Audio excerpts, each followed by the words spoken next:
فرده که در مسابقات قهرمانی جهان این مسئولیت رو هم به دوش داشتن، شما رو خیر مقدم میگوییم. کاپیتان دسته اسلام زویروف، شماره 10 نفری که در خط حمله بازی میکرد و در وقت ضروری هم در خط نیم محافظت هنرش قوی بود. خیر مقدم. و اسرائیل خولوف، محافظتگر مرکز که این چهره رو ما تحت شماره 22 میدیدیم، اما در مسابقات قهرمانی جهان تحت شماره 21 هنرنمایی کرد. شما هم خوش آمدید به برنامه ارتباط. همین است موضوع ما، همین است افتخاری که امروز این چهره ها مهمانی برنامه ما در استودیوی مرکزی تلویزیون ورزش قرار دارند. 221 90 13 تلفن ما، مستقیما با ما در رابطه باشید و آن نفرانی که نمیتوانند باز هم خط علاقه برایشان اندکی مشکل تر میگردد، میتوانند که با تلفن 917 82 88 10 فکرهای خود را البته با SMS پیامک بیان سازند و با همین تلفن در رابطه باشند. 917 82 88 10. و ابتدا میخواستم صحبت رو از انورشاه یا از زیندین. انورشاه، چی تأثیرات برداشتید و سفر چگونه سپری شد؟ تأثیرات از سلام علیکم و مخلصان و با شما برای دعوتتون رحمتی کلان.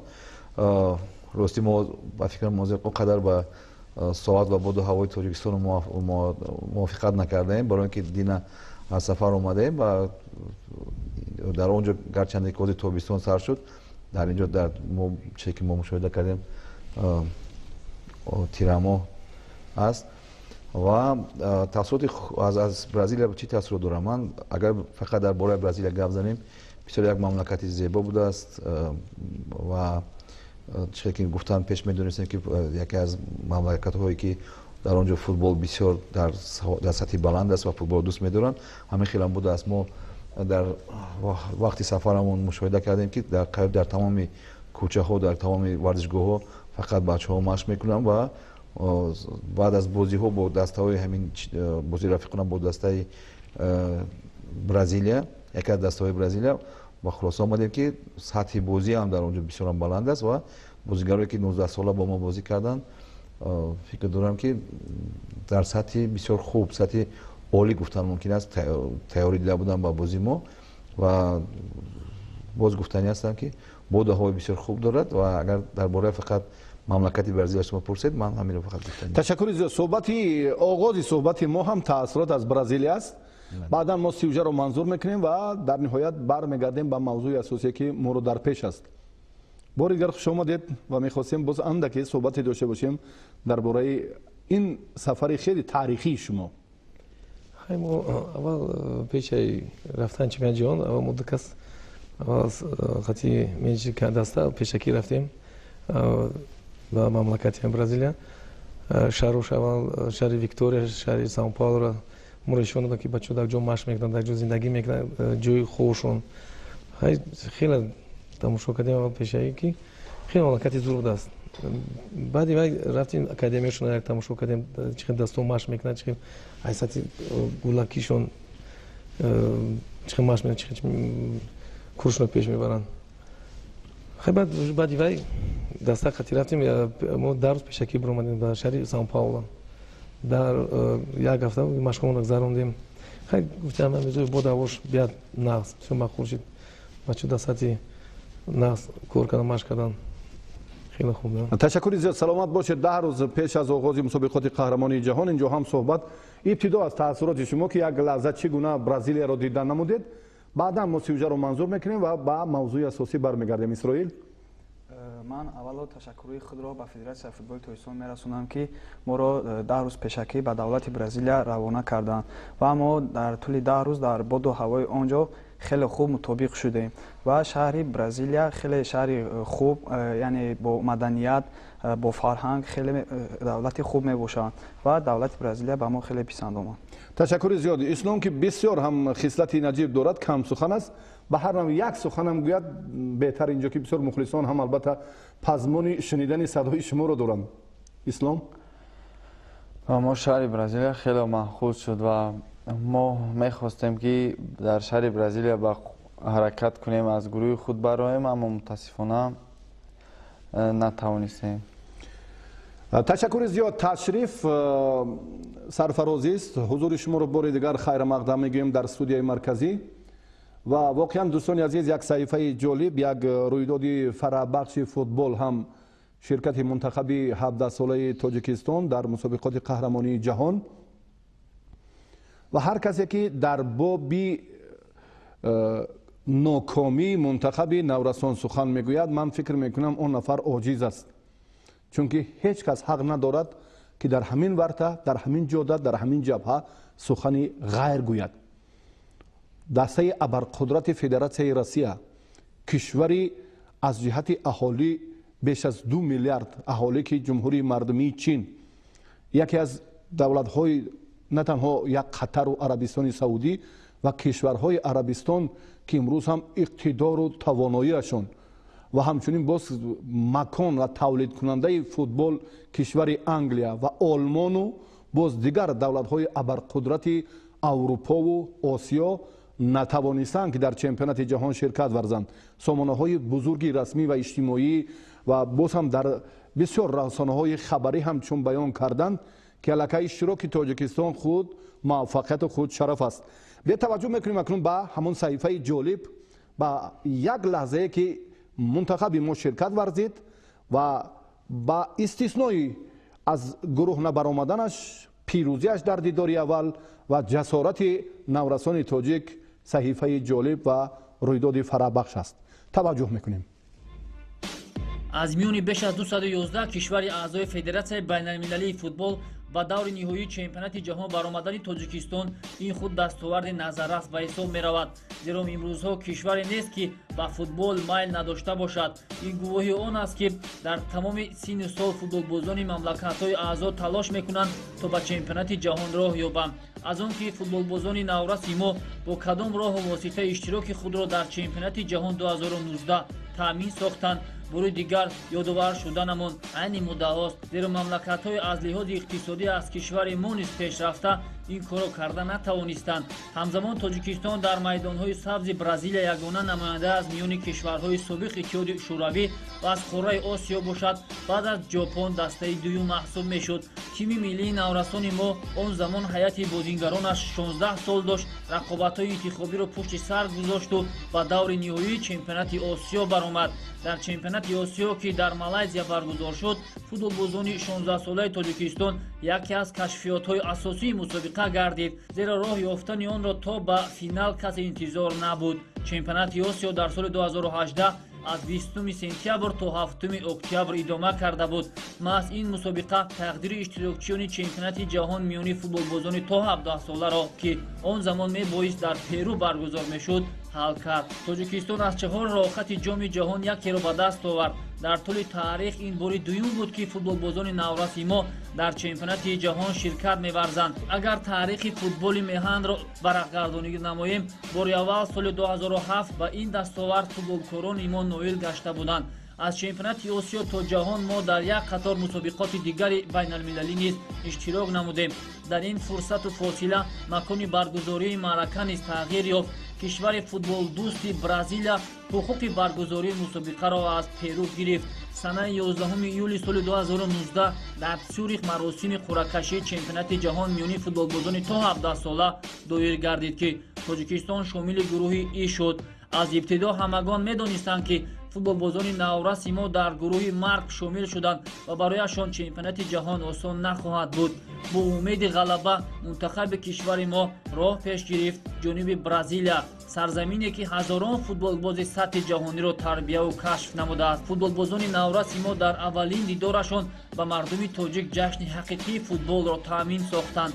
дар бозии бар муқобили қаҳрамони феълии қораи Африқо, тими миллии 17-солаи Камерун зафар ёфтанду 3 имтиёзро ба даст оварданд. аммо ин охири кор набуд. дар дурахшони мунтахаби асосиямон умедвор мекунад. ҳамакнун ин дар баста шуд, боз даҳо дарҳои дигар барои футболбозони умедбахши кишвари мо боз хоҳад шуд, зеро моро бо пирӯзии ҳангомавиашон одат сохтанду масъулияти бузургеро болои сари хеш бор карданд. ҳамакнун мухлисон аз онҳо танҳо пирӯзӣ талаб доранду пирӯзӣ. вале чӣ бояд кард ки варзиш аз бурду бохт иборат аст. новбаста аз он ки наврасони футболкори мо гурӯҳи хешро фатҳ карда натавонистанд, барои мухлисону мардуми тоҷик ин фоҷиа нест, балки як ҷашни футболи ҳақиқист. зеро на ба ҳама футболбозони ҷавони кишварҳо муяссар шуд то дар чемпионати ҷаҳон кишварашонро муаррифӣ созанд, вале футболкорони мо ин корро карда тавонистанд. корномаи онҳо дар саҳифаи таърихи футболи ватан бо ҳарфҳои зарин навишта хоҳад шуд. иштироки мунтахабамон дар чемпионати ҷаҳони футбол барои кишваре чун тоҷикистон ин худ пирӯзист, зеро мо ҳамакнун қадамҳои нахустини худро дар роҳи рушди футбол мегузорем ва ин аввалин меваи ниҳолҳое ки роҳбарияти федератсияи футболи тоҷикистон шинонидааст маҳсуб мешавад. ва дӯстони азиз, тавре ки боз як лаҳза ҳам имкон фароҳам шуд, таваҷҷӯҳ кардем ба ҳамон саҳифа, таваҷҷӯҳ кардем ба ибтидо, ба оғози марҳила ва баъдан то ба нуқтаи ниҳоие ки имрӯз мунтахаби наврасони мо албатта дар Бразилия ба ҳамин хотима гузоштанд. ва акнун бармегардем боз ба суҳбати самимӣ. инҷо ҳам коргардон ишора мекунанд ки як нафар бисёр ҳам ҳатто 6 дақиқа аст ки дар хати алоқаанд. алло, ассалому алайкум. ва алайкум ассалом. Алло. бале бале, Салом алейкум. Ман Сидиқов Зиёд. Алло, салом алейкум. ва алайкум ассалом бародар азиз, мо шуморо мешунавем. Ман Сидиқов Зиёдло яке аз ҳамин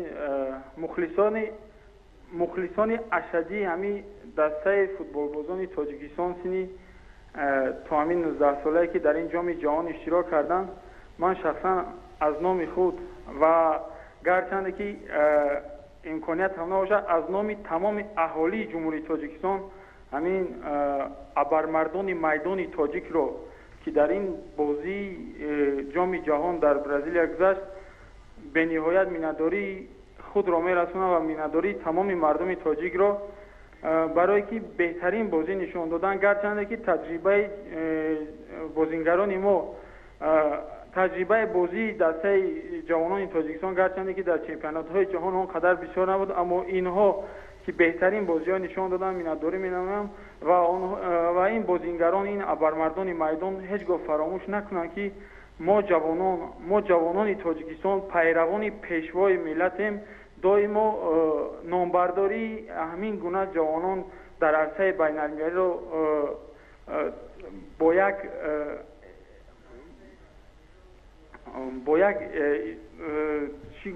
як ҳаяҷон тамошо менамоем ва мо доим дастгирии ҷавонон мебошем. ҳеҷ гоҳ худро онҳо танҳо ҳис накунанд дар майдонҳо, дар арсаи байналмилалӣ, чунки мо ҷавонон доим бозгӯям пайравони пешвои миллатем. ҳеҷ гоҳ номи давлати худро дар арсаи байналмилалӣ паст намезанем ва то андозае аз дасти мо биёяд мо кӯшиш мекунем ки парчами давлати худро бардорем ва мо боварӣ комил дорем ки дар соли 2020 дар чемпионати Осиё дар ҷумҳурии Ӯзбекистон мегузарад. итминон дорем ки ҳамин дастаи мо боз ғолиб меояд ва дар ҷоми ҷаҳон иштирок мекунад. аллакай таҷрибаи онҳо зиёд гаштанд ва ифтихор мекунем ки чунин ҷавонони ватандӯст ва созанда дорем. ташаккури зиёд. ба шумо ташаккур бародар азиз барои суханҳои пурмуҳтаво, ташаккур барои эҳтиром. албатта имрӯз мо чун гуфтем ки нотавонбинон танҳо назари ношоиста мекунанд ва сухани носазо мегӯянд. имрӯз нест фард, нест афроде ки дар боби футуват ва ғайёрӣ, ватандорӣ, ватандӯстии ин чеҳраҳо ҳарф назанад. ба ростӣ дар оғози мусобиқот вақте ки суруди миллӣ баландсадо медод, аз қиёфаи онҳо, аз чашмонашон, аз нигоҳҳояшон ки баръало эҳсос мешуд ки бисёр ҷавонони ватандӯстанд ва баҳри дифои ватан, баҳри маърифии ватани маҳбуби мо Тоҷикистон, ин чеҳраҳо ҳам бештару зиёдтар таваҷҷӯҳ ва бештару зиёдтар кӯшиш мекунанд ки ҳарчи боз ҳам авлотару афзалтар ва беҳтару шоиста худро дар чемпионати ҷаҳон нишон диҳанд. аммо ин суханро бояд фаромӯш накунем ки дар ҳақиқат ҳам қиёс бо он бошгоҳҳои абарқудрат, қиёс бо футболҳое ки албатта аз миллиону миллиард ҳарф мезананд, ин ҷо ҳам тафовут ба куллӣ ҳаст.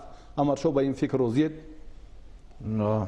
бале, гарчанде ки фарқияти бисёр калон аст байни дастаҳое ки бачаҳое ки мо онҳоро тарбия кардем ва бачаҳое ки дар дастаҳои Испания ва Аргентина бозӣ мекунанд. як хусусияти хуби бачаи мо аст ки баъд аз бохт ҳам бошад ба дастаи испания ва аргентина онҳо аз худ бисёр норозӣ ҳастанд ки ин бозиро бохтанд яъне ки онҳо дар дилашон мондааст ҳамин чиз ки дар ин бозиро метавониста ки хубтар ва насар бозӣ кунанд аммо афсӯс ки нашуд. бале мисол овардан мумкин аст ки дастаи испания ҳама дастпарвоне ки дар онҷо ҷамъ шуданд онҳо аз дастаҳои пурқувваттарини испания ва ҷаҳон ҳисоб мехӯранд ҳама дастаҳои барселона реал ва дигар дастаҳо аммо ба ин нигоҳ накарда дастаи аргентина ҳамин хел аст аз дастаҳои пурқувваттарини мамлакати аргентина бозӣ мекунанд дар ин даста дар ин тим аммо ба ин нигоҳ накарда бачаҳои мо ман фикр дорам дар давоми як бозиаш мумкин он қадар хуб набуд даста бо дастаи испания онҳо худашонро камтар гум карданд ва бозиро на он қадар хуб бозӣ карданд аммо бо дастаи аргентина ва бо дастаи камерун дар сатҳи бисёр хуб бозӣ карданд яъне ки ҳунаре ки онҳо доштанд онҳо метавонистанд бо дастаи испания нишон диҳанд. ин маънои он дорад ки мо баъз он ки бо кадом дастаҳо мо бозӣ мекунем мо метавонем ки бо онҳо рақобат кунем камтар мумкин намерасад аз ҳисоби физикӣ аз тактикӣ аммо фикр дорам ки ин ислоҳшаванда аст ва мо инро ислоҳ мекунем. ташаккури зиёд. як нафар мехоҳанд дар робита бошанд албатта бо меҳмонони мо имконияташон медиҳем. ҳоло алло бале бале бале салом алейкум. ва алайкум ассалом. ман атоиф ҳусейн аз шаҳри душанбе занг мезанам. саломат бошед. марҳабо. аввалан мехоҳам мураббӣ ва тамоми бозигарон ташаккури худро расонам барои чунин ва пурмуҳтаво нишон доданашон дар ҷоми ҷаҳон. ман умедворам ки боз муваффақиятҳо моро дар пеш интизор аст. мехостам аз мураббӣ ва мутахассисин дар телевизион дирӯз мо дар сомонаҳои иҷтимоӣ яъне хабардор шудем ки рустам соиров ба академияи ювентус мехоҳад пайваст шавад. то чӣ андоза ин хабар дуруст аст? иттилоъ доред дар хусуси рустам соиров ки ба академияи ювентус даъват гардидааст? агар саволаш тамом шуда бошад марҳамат. бале ростӣ мо аз ин хабар ман дар рӯзи дуюм баъд аз бозӣ бо камерун ин хабарро ман дар сомонаҳои ахбор хондам. ин хабари дурӯғ аст. шахсе ки инро навиштааст ман фикр дорам камтар масхарабозам ҳаст барои он ки дастаи ювентус ягон бозингари дастаи моро даъват накардааст ва намояндаи бошгоҳи ҳамин дастаам дар мусобиқоти чемпионати ҷаҳон набуд. дар онҷо дигар шахсоне буданд ки ба бачаҳои мо камтар таваҷҷӯҳ карданд аммо аз ювентус ман 100% хабар дорам ки ягон барои бачаҳои мо ягон таклифам нашудааст ва даъват карданд. ин як хабари дурӯғ аст ва ҳамон шахсе ки агар ҳамин хабарро агар моро мешунавад ин бисёр як кори на он қадар хуб мекунад вақте ки дар сатҳе ки бачаҳо бозӣ мекунанд онҳо бо як умед барои ватан барои Тоҷикистон бозӣ мекунанд ҳамин хел хабарҳои бардурӯғро чоп мекунанд ва ба одамонро як чӣ хел гап занам камтар дилгарм мекунанд ки бачаҳои мо бо нархи бисёр гарон ба клубҳои аврупо даъват мешаванд аммо ин хел нест. барои ба клубҳои аврупо даъват шудан хело меҳнат кардан дар кор ва бояд дар сатҳи хело ҳам баландтар бозӣ кардан дар кор. дар ҳамон ҳолат мо метавонем ки бачаҳои худро ба онҷо бачаҳои моро онҷо даъват кунанд аммо ин хабар дар бораи ювентус дурӯғ аст. рустам соировро ягон дастаи ювентус ба тими худ даъват накардааст. ин як хабари ба дурӯғ аст. ташаккури зиёд. 917 82 88 10 шумо метавонед ки тавассути вайбер смс паёмаки худро ироа намоед. метавонем ки дар ин ҷо мо ба суолҳои шумо ҳам таваҷҷӯҳ кунем ва дар мавриде ки ислом ва боз ҳам исроил чӣ назар доранд ва аз ин бозиҳои анҷомёфта чиро мушоҳида карданд ба худ чӣ гирифтанд. дар ин бора мехостем аз исроилу аз капитани даста ислом пурсон шавем. ин ҷо аллакай SMS паёмакҳо шурӯъ шуда. Марамад Исроил. мо аз ин ҷоми ҷаҳон дар Бразилия хеле ба худ таҷрибаи бисёр гирифтем ва фаҳмидем ки мо дар кадом сатҳ тайёр ҳастем ва мо яъне вақте ки бо дастаи Камерун бозӣ кардем, бозии мо хеле хуб шуд ва мо тавонистем ки ин дастаро ноком кунем ва бозӣ бо дастаи Испания мо яъне бо ҳамин гуфтаҳои муаллимон гуфтаҳои онҳоро яъне иҷро накардем ва аз иштибоҳҳои худ яъне голи бисёр ба дарвозаи худ сар додем ва мо иштибоҳҳои худро дида ва омада дар ин ҷо дар болои ҳамон иштибоҳҳои худ кор мекунем ки дубора ҳамин иштибоҳҳоро такрор накунем. Ислом, чӣ таъссурот бардоштед аз нигоҳи шумо бозие ки бисёр ҳам мушкилтар, мураккабтар ва умуман барои шумо он қадар хуб хотима наёфт, кадом вохӯрӣ буд? сатҳи бозии чемпионати ҷаҳон хеле зиёд буд ва бозии аз ҳама бозии баъд бо дастаи Испания буд. Ташаккури зиёд. Фатҳулло Шаҳриёр Шаҳром Раҳматуллоевҳо як суол матроҳ кардан. Ташаккури зиёд. Ҳоло таваҷҷӯҳ мекунем ва баъдан ба ин SMS паёмак дубора эътибор медиҳем. Ҳоло як нафар дар хати алоқа ҳастанд. Бигзор. Алло.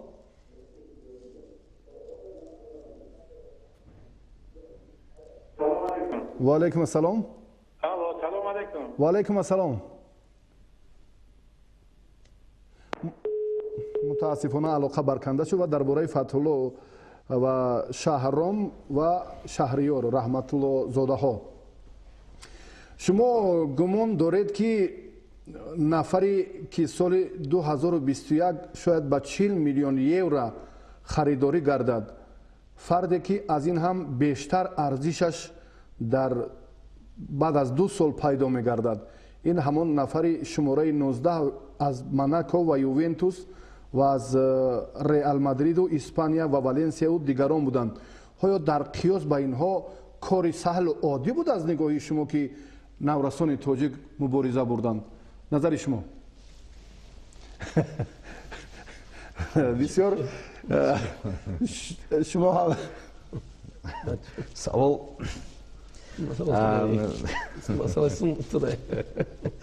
савол дар бораи бозигароне ки мо бо онҳо рақобат кардем. Бале, қиёсу дар назар дорад. Бале, рости бачаҳо дар фикр набуданд ки ин бачаҳо аз кадом даста ҳастанд ва чӣ қадар нарх доранд. бозӣ кардам бо бачаҳое ки ҳамсоли худ буданд. ягон камбудӣ ҳам набуд. ба фикрам барои бозӣ ягона бозӣ камтар мумкин аст ки мо ситоди мураббиён камтар бачаҳоро нодурусттар тайёр кардем ба бозӣ бо Испания. аз ҳамин сабаб ба фикрам камтар бачаҳо аз аввали бозӣ он қадар хуб бозӣ карданд ва голе ки бисёр барвақт ба дарвозаи мо дода шуд, ҳаминам кадар бачаҳоро камтар шикаста кард. ва фикр дорам ки ягон фикр надоштанд бачаҳои мо ки дар муқобили онҳо бозигароне аз тимҳои Барселона ва аз Реал аз дигар ҷо бозӣ мекунанд. фақат нашуд, як комёбӣ набуд нисбати мо натонистем ғалаба кардан, бозии хуби худро нишон додан. бале хай дуруст аст, онҳо нархи ҳар як бозигаре ки бо муқобили мо бозӣ кард мумкин аст ки миллионҳо доллар бошад, рақами 19, рақами 3 ва дигар бозигароне ки дар Аргентина, дар Испания бозӣ карданд нархҳои бисёр гарон дошта бошанд. аммо ман фикр дорам агар бачаҳои мо ҳамин хел шароитҳое ки онҳо доранд, аз хурдӣ дар академияҳои беҳтарин, дар майдонҳои беҳтарин, хӯрокҳои беҳтарине ки онҳо фақат барои варзишгарон, барои футболистон тайёр мекунанд, ин хел хӯрокҳо ва доруҳое ки фақат барои варзишгарон ҳам витамино ки метиҳанд, агар ҳамин чизҳо ҳамаш агар бар бачаҳои мо мебуду аз аввале чӣ мешуд, ман фикр дорам ки онҳо хеле ҳам хубтар ва насар бозӣ мекарданд, мумкин қадҳояшон ва камтар дусарашон баландтар хубтар мешуд. аммо ман фикр дорам ки оҳиста оҳиста дар давоми солҳои наздик аз ҳисоби зиёд кардани шумораи бозигарони хуб ва шароитҳои хуб кардан барои бачаҳое ки ба дастаи мунтахаби 17-сола ва дигар бачаҳо даъват мешаванд, дар солҳои наздик дар нақшаи кори Федератсияи футболи ҷумҳурии Тоҷикистон ин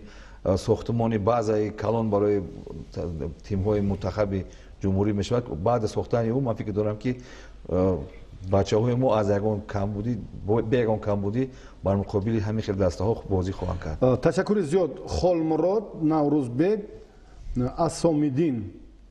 ин мо дар як маҳфили дӯстон нишастаем. ба Зайниддин Раҳимов суол дорем. дар муқобили Камерун 5-4-1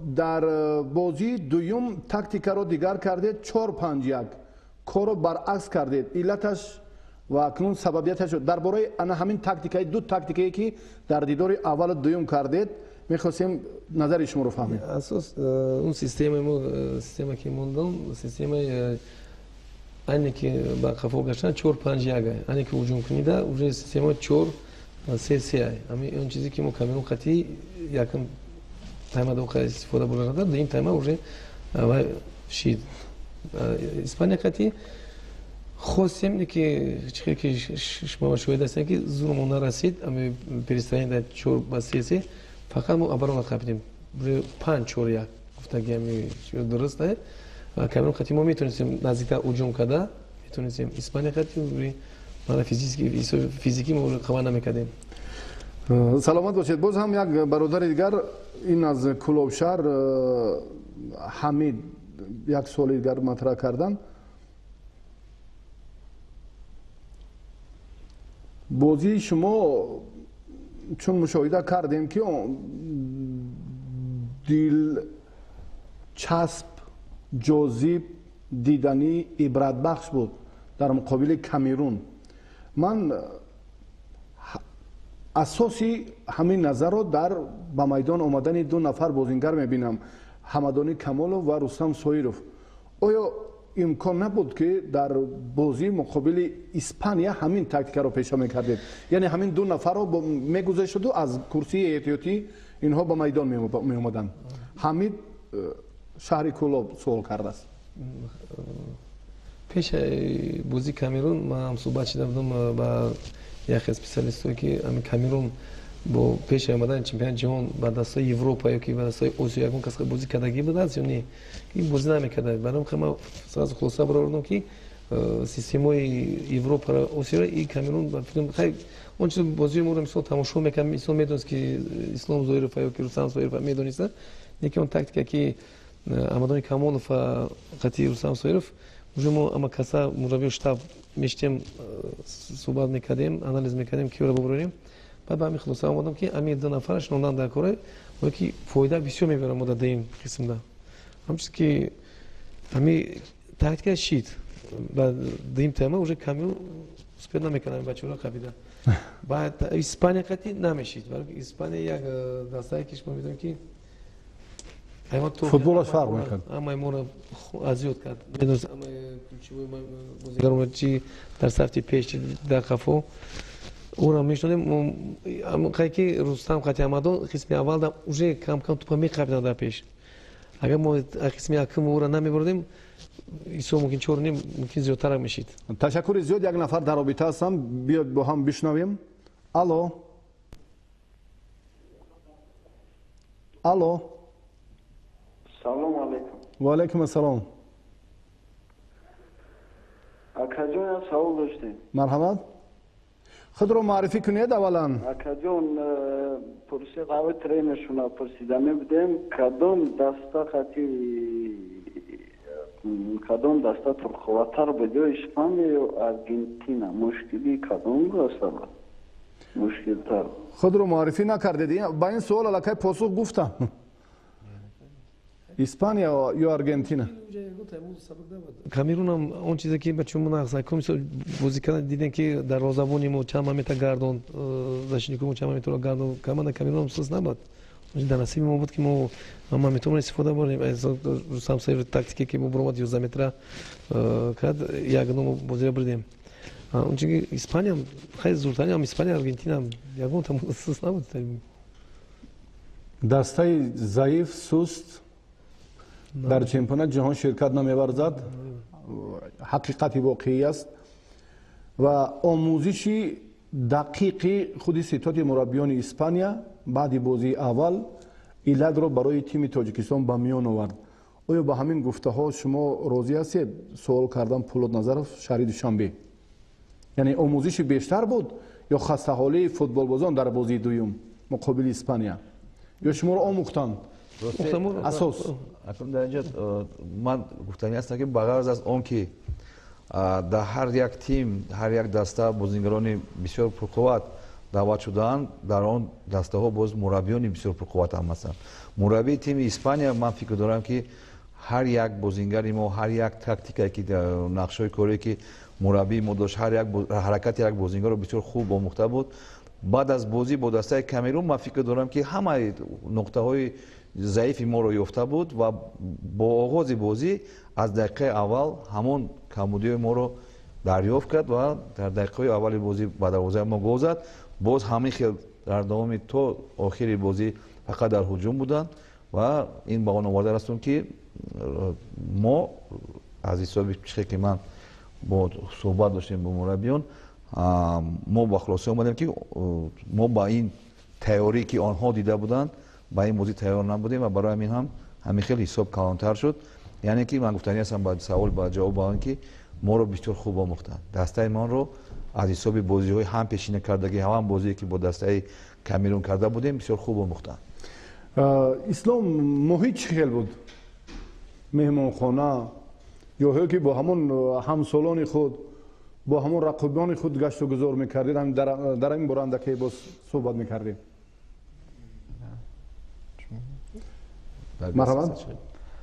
شرایط ها برای ما خیلی مهیا بود و شهر برزیلیا خصوصا با ما خیلی محبوب شد و سپاس خود رو با فدراسیون فوتبال برزیلیا میگویم که با ما چنین شرایط ها رو مهیا کردن.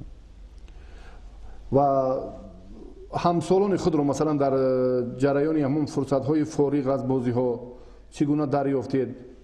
با درباره خود فوتبال بازان میتوانید اندکی صحبت داشته باشید؟ روحیتان قوی بود وقتی بعد بازی اول؟ وقتی که ما بعد از بازی به مهمانخانه می اومدیم بازیگران همون دسته مثال ارژانتین و اسپانیا با ما خیلی خوب رفتار میکردن و با ما با زبان انگلیسی صحبت میکردن و میگفتن که رو افتاده نشوید، این فوتبال است و کوشش کنید و در بازی دیگر غالب میآیید. تشکر زیاد، سلامت باشید. و واقعا هم امروز اگر ما باز هم توجه کنیم به همون صحیفه جالب، باز هم به همون راه یافتن منتخب 17 ساله به چمپیونات جهان، این هم یک شرافت استقلالیت است. این هم باز یک زمینه مساعدی خیلی رشد فوتبال کشور، مهیا گردیدن امکانات های سازگار. یادآور میشویم 221 90 13 تلفن استودیوی مرکزی 917 82 88 10 SMS پیامک های خود رو میتوانید که با همین رقم به ما ارسال دارید. البته باز در برنامه امروزه ما مهمانان ارجمندی که صحبت دارند اینجا هم بسیار تاثیرات جالب، یک صحیفه های درخشان و گفتگوی خودی سرمربی هم در رفتی دیداری اول با شاگردانش بیشتر بود. امیدوار بودید که در همین جریان بازی چنین رنگ میگیرد در مقابل اسپانیا؟ بله البته ما میشتیم اسپانیا را زیاد میکردیم، ما کلشکوچیوشونا خیلی چقدر که ما اینجا اینفورماسیون گرفتیم با تلویزیون که ایشون میدادن میگفتن که مثلا آریا بازیگرشون شناس میکردن، مثلا افالون کلوب مثلا بارسلونا ایش بیاد خیلی دسته اسپانیا ممکن با فکر ما فینال در برآمد میکنن. بله نسبت دسته اسپانیا من یک چیز گفتنی هستم. راستی بسیار مخلصان بودن که میگفتن که تیم ما کلمه случайно استفاده بودن، تصادفاً با چمپیون جهان رفتیده است، باید اونها راحت نمیگرفتن. اما یک کاری خوب شده است، کاری نه از بهترین کاری که از ستاد مربیان با دسته تیم 17 ساله کردن این غلبه بر چمپیون افریقا بر کامرون است.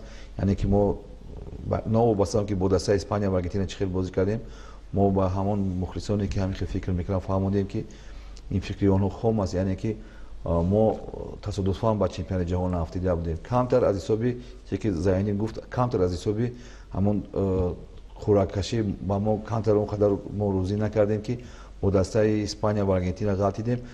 мо чандин бор суҳбат доштем бо бачаҳо, бо роҳбарати даста ва мо ба як фикр будем ки бо кадом дигар дастае ки агар дар гурӯҳи мо мешуд мо аз гурӯҳ мебаромадем, барое ки бачаҳо бисёр боварӣ доштам ва мураббиён мо суҳбат доштем ва ба хулоса омадам ки дигар дастаҳо кадом дастае ки мебуд, фақат Италия мешуд, Америка мешуд, Австралия мешуд, кадомаш мешуд агар мо аз гурӯҳ мебаромадем. Аммо афсӯс ки дар роҳи мо Испания ва Аргентина буд ва барои ҳамин ба мо камтар мушкилтар буд. Баъд аз бозии бисёр вазмин бо Камерун ки шумо мушоҳида кардед ки дар қисми аввал мо бисёр як азоб кашидем аз ҳисоби он ки мувофиқи тактикаи тренер мо бояд фақат якум дар қисми аввал фақат бояд муҳофизат мекардем ва дар қисми дуюм бояд аз иваз кардани бозигаро ба пеш мо ҳуҷум мекардем. бо ин бозӣ мо якчанд маротиба бо ин роҳ бозӣ карда будем бо дастаи Таиланд, бо дигар дастаҳо ва мо аз ҳамин тактика ғалаба ҳам кардаем ва ин фоида овард. Аммо бачаҳо бисёр хаста шуданд ва боз мо ба фикрам камтар натавонистем ки бо суханони худ бачаҳоро бо дастаи Испания тайёр кунем. ташаккури зиёд. Хастаҳолиро ҳамон Исроил медонад, хастаҳолиро Ислом медонад ки дар рафти бозӣ чӣ гуна буд. Як нафар дар робита ҳастанд.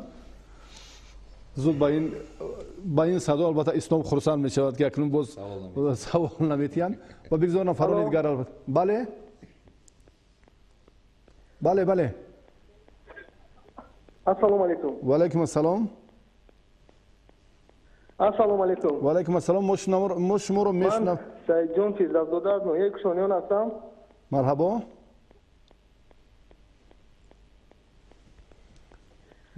мехостам аввало миннатдории худамро ба ин ҷавонони 17сола ки имрӯз ки дар чемпионати ҷаҳон миллати моро муаррифӣ карданд дар байни ин қадар давлатҳои абарқудрат дар байни 15 давлати пасошӯравӣ ягона дастае буданд ки миллати моро футболи моро дар арсаи ҷаҳонӣ муаррифӣ карданд. миннатдориро баён мекардам. бигзор онҳоро афтода нашаванд. ин таҷрибаи бисёр ҳам бузурге барои онҳо аст ки дар мусобиқаҳои байналмилалӣ иштирок карданд ва ояндаи онҳо дурахшон аст. ва як савол мехостам ба сармураббӣ диҳам. як зарбаи ҷаримавие ки дар бозӣ бо Камерун онҳо ҷавонон фикру чӣ карданд, дар сомонаҳои иҷтимоӣ бисёр ҳам баҳсу мунозираҳои зиёде дар бораи анамун иҷро кардани анами зарба фикру ақидаҳои мутахассисон баён карда шудааст. ман мехостам ҳаминро донам ки оё ҳамин зарбаи ҷаримавӣ дар тайёрӣ дида буданд ё ки бачаҳо ҳамонҷа худ ҳамон лаҳза худашон ҳаминро фикр карда баёнанд. ташаккури зиёд барои саломат бошӣ. бетайёрӣ ҳаргиз намешавад. марҳабо омода аз Зайниддин. кандидатура агар тайёр накунӣ мисол бозингаро дар равиши бозӣ чизро наметавонад бароварда дар мисол 3-4 сония. барои мо ин тактикаи мо стандарт мегӯянд. яъне манзурат гуфтаи бародар ки аз куҷо ҳамин сарчашма гирифт? ин стандартҳое ки ҳастанд барои мо чизро тайёр мекунем дар машқҳои мисол сбор дар чемпионати Осиё чунин амалро надида будем. ҳамин зебогӣ ҳамин зебогиро ин хел набуд. ана ҳамин тартибро дар назар дорем. угловой буд ки угловой як комбинация дигар дар чемпионати Осиё угловой сар доданд ва ин чизо ҳастанд. баъд дар бозии Испания айнан ами хел стандарт буд, неки кам дигар хабар ки мо медонем ки Испания уже ина медонад уже барои ки дар ҷаҳон ина паш карданд ки тоҷикоро бинед чӣ комбинация карданд. инҷа кам дигар хелтарак буд, неки Испания амин анҷам хондан амира намондан амин стандартро мо иҷро кунем. албатта ҳамаи чизои стандартҳо ҳамаё машқ дар машқ мутайёр аз куҷо сарчашма гирифт? аз бозиҳои интихобӣ чемпионати Осиё? он чизе ки дар якум лига ки мо баромад мегӯем вақт бисёр ки дорем ҳамин чизро мо тайёр мекунем. махсус барои чемпионати ҷаҳон бале ин стандартҳо чандтан якта кишид бачаҳо дар пеши ма ки будам пешаи бозии Камерун уже мо ира бо як анан бо такрор кардем амира такрор кард ин пасе ки замин хати дод бачаҳо аво хати дам баъд аво хати ам замин хати хуб мешавад. пеш шахсан как штрафной шида дар бозӣ در پیش ما بود ما بچه‌ها سال کنم این امر بکنیم که مسافت کند دورتر بود اونجا میشید که رازگون گرفته و بحث هم بود بحث هم میانی کارشناسان میانی مخلصان زیادتر برای وقتی که شما غلبه به دست آوردید در مغازه و در بازار و در کوچه و در مکتب و در همه جا گپی ان همین شادکامی فوتبال تاجیک بود و گفتن که همین کامبیناسیا متعلق به رستم ساییروف بود نه حمدان کمالوف انا اکنون جای تصدیق همین گفته هاست مرحبا شما گویید که این کار حمدانی باید انجام میداد یا رستم ساییروف نه اینجا باید اساس حمدانی کمال باید تو پسر باید اوضاع پنجمی بود میزد او خیرون دورتر بود این جنوبی کانت سرسیما شده تو پا برداشته خیزون زمین خط باید میره تو باید زمین خطی باید میره که نقشه حمدانی باید اینجا کاری را انجام میداد خطی باید حمدانی باید سر میداد اونجا پنجابی اوضاع دستگی بعد اونجا در روز خورده اونجا تو پا باید میزد اگر گل میزد بهترین میشد حمدانی لیکن من مطمئن هستم که در دوام چیزی که من خبر دارم اما در وقت‌های مشق‌های ترمیمی در برزیل وقتی که ما یک چند مرتبه همین مشق‌ها رو همین سنت‌ها رو یک جا پیشه کردیم و نشون می‌خواستیم گذارونیم اما افسوس که اسپانیا با ما یگان حالتی داد که یک بار هم اگه همون هم بود کم خطا شد دیگر حالات یک 7-8 نمود همین که حالات ما داشتیم تیار که استفاده بریم اما افسوس که اسپانیا و ارژانتین نسبتاً قوی‌تر بودن مخلصا فعالتر شدن اکنون کنجکاوی‌ها زیاد می‌شود مرحبا یک نفر دیگه رو میشنویم الو بله سلام علیکم و علیکم السلام اکا علی شریف اولا مناداری خود رو با تمام تلویزیون ورزش رساندنیم و بعد اکای زنگی رایمو برای بازی جالبی که در چمپیونات جهان در برزیل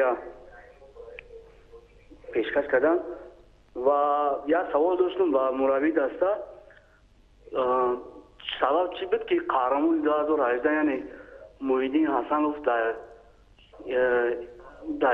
یکم بازی با اساس نبود بازیگر در واقع اساسی دروازه‌بان مرحمت های سوال نغز اینجا میدونی که چی کمان میده که دروازه‌بان این نیمی دسته اون چیزی که مثلا شروع قریزبوی شما میدونید که در تیم ملی دعوت شدگی وزیرم در شهر کوالالامپور مملکت مالزی ده برام باورینو چه در مالزی مو دروازه‌بان برده بودیم یک مخردینه قطعی سمندر کریموف اینجا مو سه دروازه‌بان برده بودیم برام ما با داریم مربی دروازه‌بانو بعد هر یک مشق هر یک کاری که ما میکنیم ما چیزی که ما اول گفتم ما مربی و شتاب جمع میشیم مثلا ما دکتر رو میپرسیم که بازیگری ما کسایی که تراما دارن چیزا میپرسیم اما بعد برتر مربی دروازه‌بان میپرسیم چی کدوم شب بونیم مثلا میدونم از اخیر داد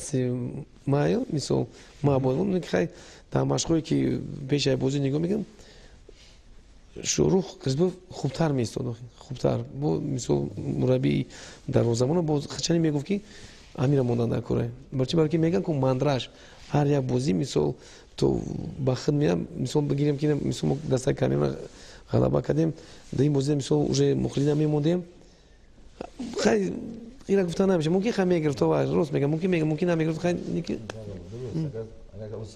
سوال نباشد از مخلصان مرحبا نسبت محردین و شاروخ دروازه‌بان تیم ملی تاجیکستان دروازه‌بان دوم حساب میخورد و در تیم لوکوموتیو شب و روز مشق میکنه یعنی که ما ترینر دروازه‌بان داریم مربی دروازه‌بان با هر روز کار میکنه اما افسوس که برای چمپیونات آسیا محردین با دسته پرواز دعوت شد در اونجا بازی میکرد در اونجا مربی دروازه‌بان نیست برای همین هم نسبت شروع کم او نام خود تیار بود اما چه که ما شاهد شدیم در بازی با دسته اکادمی که با برزیل بازی کرده بودیم او در قسم دوم در شروع رو ایواز کرد بسیار در سطح خوب بود یک 20-25 دقیقه در سطح بلند بازی کرد اما اصابی که کانتر جراحی گرفت او رو سرمربی ایواز کرد و شروع باز با دروازه ایستاد ما فکر دارم که همین جراحی اون نمیشد ممکن بود که در بازی بود یکم بازی کنه اما ما از امیدی کلان داریم و فکر داریم که در روزهای نزدیک سالهای نزدیک بو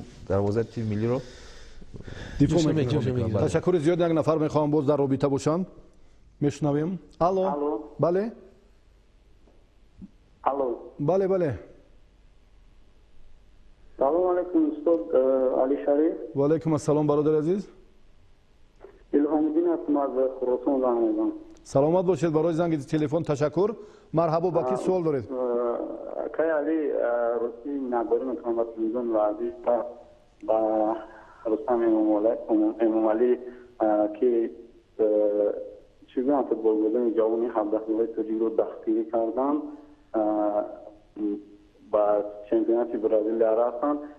چون گفتن سرمربی جمهوری تاجیکستان که سلوچاین ما جوانانی ما رفتن، من نمیگم که سلوچاین رفت اون رو روسی در حقیقت رفتن باید علاوه میکردن روسی در همین بازی که دشوار بود. من فکر میکنم که در بازی ارژانتین بود اسپانیا روسی در بازی اسپانیا کمی با فکرم که خطاگی از دروازه‌بان بود که 5 گل رو پرداخت. اگر خوب میشد اینجا مهردین حسن رو بعد 2 گل دادن وارد میکردن.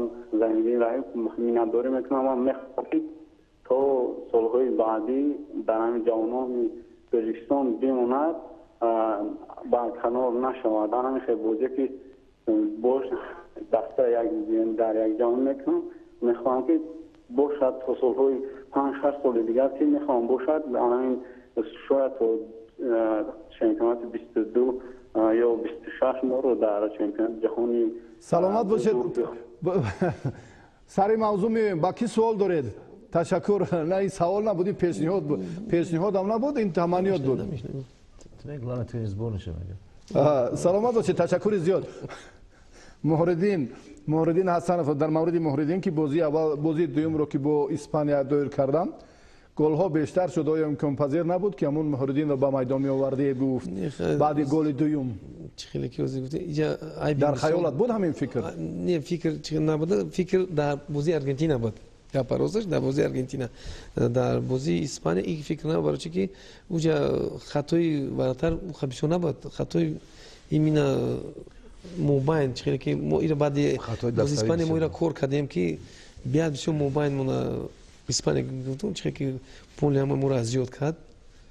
نه خطای دستاوی زیاد بود، دستاوی بچه بسیار خطا کردن، اما با کلمه روسی که گفت زدیم شاروخ گفتی روسا میگن نیوروچیل یگان حالت رو نتونست که بچه ها با بچه ها یاری رسوند.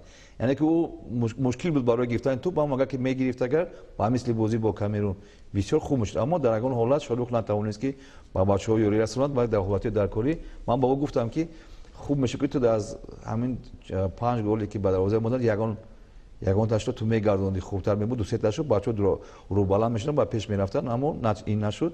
ممکن است که همون مخلص هم درست سوال کرد که ممکن اما بعد از بازی خوبی که با کامرون کرده بود شاروخ یک چند حالتهای وزمین رو از گل دروازه رو ایمین داشت. بسیار مشکل بود که در این حالت قبول کردن که مثلا در این بازی باید موردین بازی کنند شاروخ نه.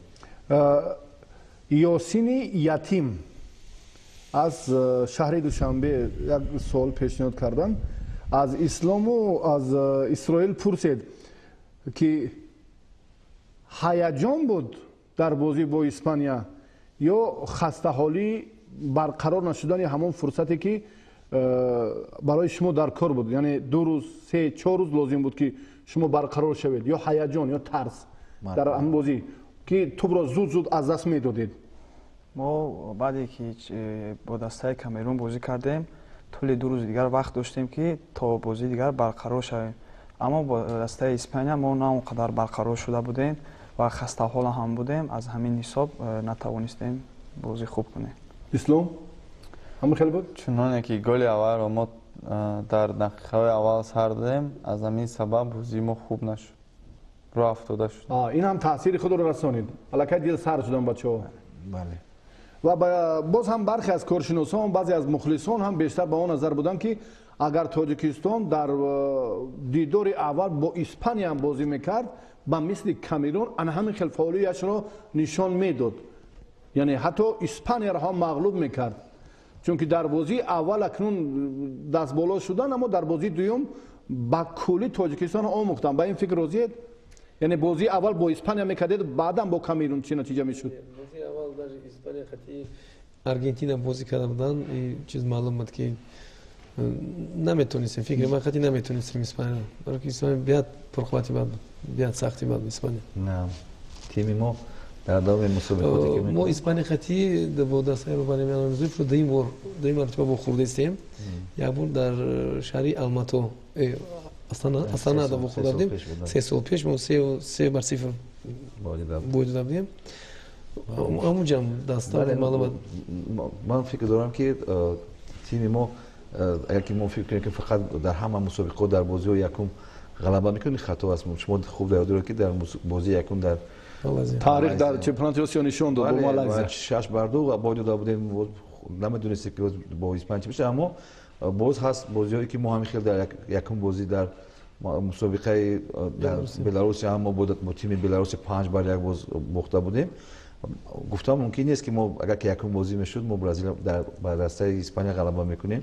نه بچه‌ها مقصد بود که از اولین بازی باید خوبتر و نصر بازی کنیم، برای که ما میتونیم که از بازی اول از گرفتن 3 امتیاز با چیک دوم گذاریم، با مرحله دوم. اما افسوس که ما با حساب کلان باختیم، برای همین هم نتونستیم که دیگر راه خط گیریم. یک نفر در رابطه بودن، الکی انتظار شدم و اکنون گوشی رو گذاشتم. تشکری زیاد. و بودن پهلوها باز جنبه های دیگری آموزشی، باز عامل های دیگری که فردا ما باید از این هم عبرت گیریم، بیشتر آموزیم. این منافع کار است. یک نفر دیگر زود اشاره میکند کارگردان، بعدن باز هم زود از خط علاقه بیرون میشن. 221 90 13 تلفن ما در استودیوی مرکزی 917 82 88 10. این با این شماره شما میتوانید که SMS پیامک های خود رو با وایبر روان کنید و ما اینجا هم سوالی داشته باشید باز هم ارائه کنیم با خودی مهمانان ارجمند. اسلام اکنون یک قدم قوی شد فکر میکنم در راه کامیابی های فردا. رو هفتادگی بود، اندکی ما میخواستیم که با کمی نزدیکتر باشید به همون شرحی بازی دوم که در مقابل اسپانیا انجام دادید. بسیار نیمه میدان سهلنگاری ها بیشتر و زیادتر بودن. شما خوب احساس میکردید چون که کاپیتانی دسته بودید، اندکی در بیارم معلومات میدادید چی خیلی بودن احوال بچه ها، خیال بچه ها، نظری بچه ها، اراده شون؟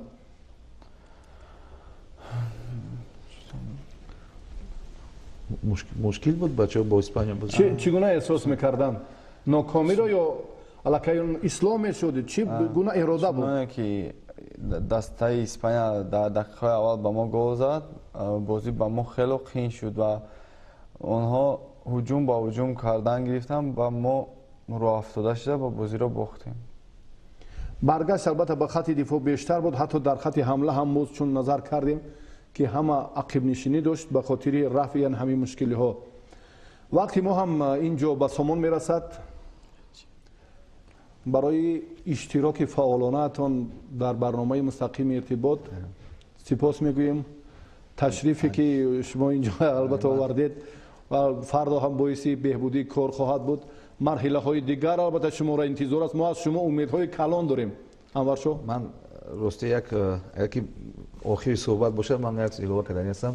من از نام بچه‌ها، از نام استادیوم مربیان، از نام خودم و رهبر فدراسیون فوتبال تاجیکستان با محترم رستم علی تشکر خود را و تشکر بچه‌ها رو بیان میکنم برای اینکه در دوام 3 سالی که ما یک جای هستیم با بچه‌ها یک بسیار دستگیری خوب با این دسته کرده است. یعنی که از حساب رفتن مسابقات، از حساب اشتراک کردن با مسابقات، از حساب تیار دیدن با مسابقات، من میدونم که شخصا خودش این رو بسیار چه میگن کنترل میکند، تحت نظارت خودش هست و در وقتی یافته در روزی که ما باید سفر میکردیم با ما بخوری کردم، با ما خواهش کرد که بازی خوبی خود رو نشون دهیم.